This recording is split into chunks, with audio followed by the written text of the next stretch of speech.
this week on Philly, Pit of Misery. After our heart-wrenching defeat at the hands of the Chargers last week, I said in that recap, I was like, to hell with this moral victories crap. Nick Sirianni agrees 200%. He said in his press conference that there is no moral victories. That one hurt. Yes, it did, Nick.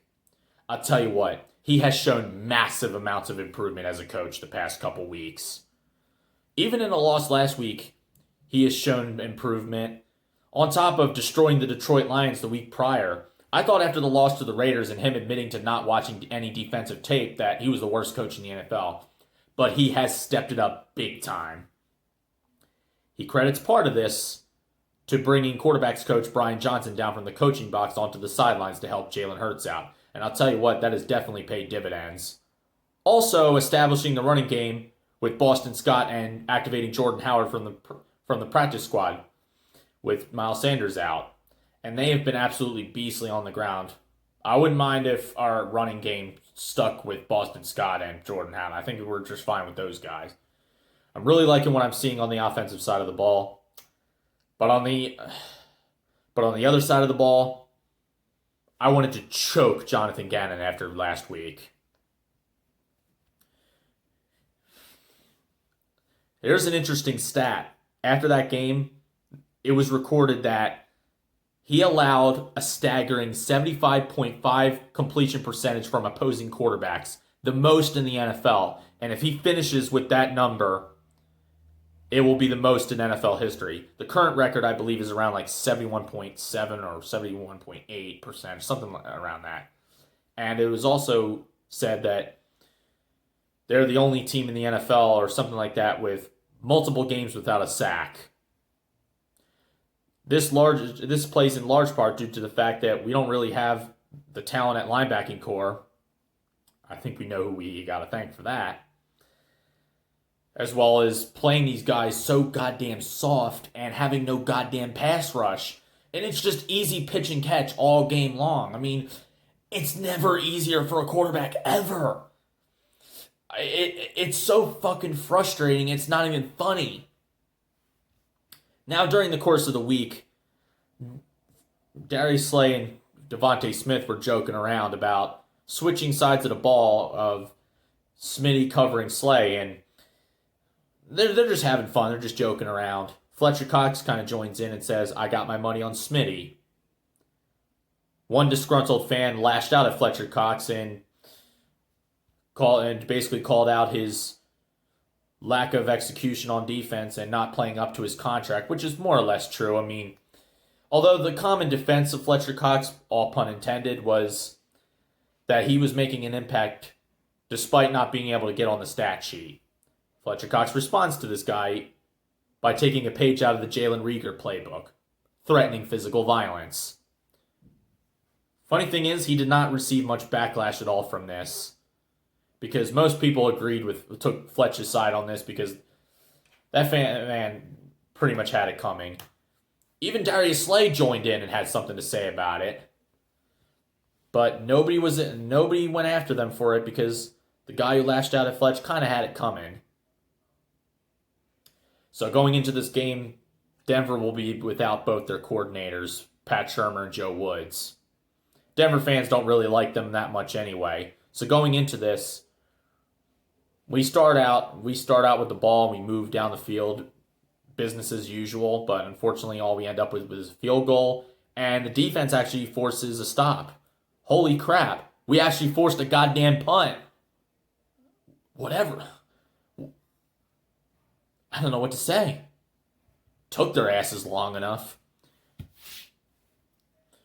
And by the way, today was Devontae Smith's birthday, and our next drive capped off with Devontae Smith mossing Patrick Surtain Jr. for a downfield touchdown. I mean, I don't think the coverage could have been any better, but it was just an amazing play by Smith. I was just really liking what I saw. I mean, teams were kind of we could have taken a commanding lead, but we definitely should have went into halftime 24-10 instead of 20-10. But I mean, Quez has to catch that. I believe he. I basically showed why. I guess he showed us that Ronald Darby is as shit in Denver that he was here. He's as bad in Denver as he was here. But that pass was kind of in front of him, but he definitely should have been able to catch that. Jalen Hurts, I mean, speaking of improvement, Jalen Hurts is definitely showing me a lot of improvement as a quarterback. And then next thing you know, Denver started getting on the board, and I'm like, I was like, now that's the Gannon defense I know. But I'll tell you what, Denver left multiple points off the board. I mean, all I got to say to them is thank you. Thank you for your god-awful red zone play calling. Thank you for not being able to make that field goal. Thank you for your inability to stop third downs when your lives depended on it. Jonathan Gannon's defense was still terrible. Let's get that straight. But he was bailed out big time by Denver's ineptitude. I mean, they were picking on Gannon's soft-ass defense all game, but they were never able to finish. I mean, they had a field goal blocked. They only were managing to get field goals most of the time. And Jalen Hurts ends up throwing a really bad interception. I'm like, oh, man. We're going to blow this, aren't we? But Denver gets a 4th and 1. I'm like, oh, man, they're going to convert this, aren't we? And then they do convert it. And then, what the? And then Darius Slay picks it up and runs it all the way back the other way for a touchdown to make it 27-13. I'm like, sweet, we're in business. And that was I would say that was the game changer. That was the game saver right there. I felt like we almost would have choked. I felt like we would have choked this one, but Gannon's defense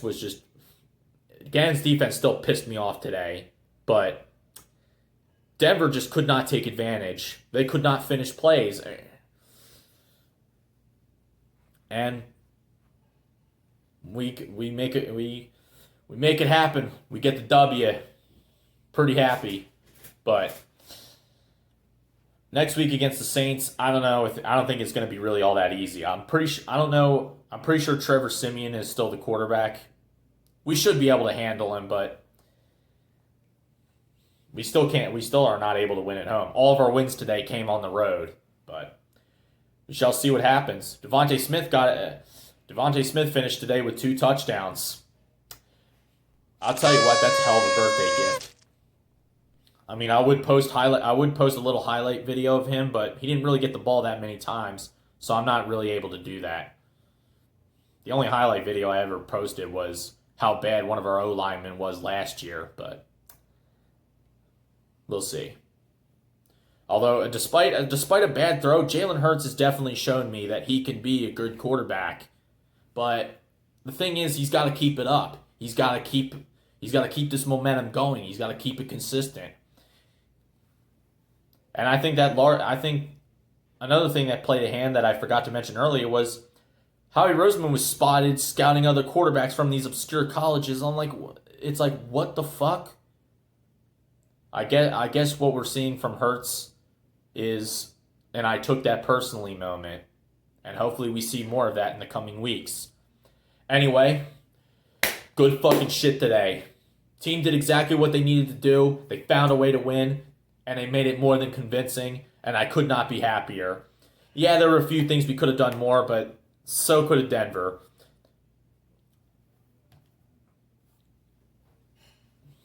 Till next time. I mean, if there's anything else I have not mentioned, I'll probably. I mean, if Wary Hyden goes live, or if I decide to go live later on, there'll be more to discuss, and hopefully I'll see you there, if it happens. Until then, good fucking shit, Eagles. Let's beat the Saints' asses next week, and if we could do that, we're in business. We avoid entering Tank Bolt's category, and we shall see what happens. Although, the bad news is, somehow Tampa lost to Washington. The fuck? But at least we took care of business today. Anyway, you have a good one. Peace and chicken grease.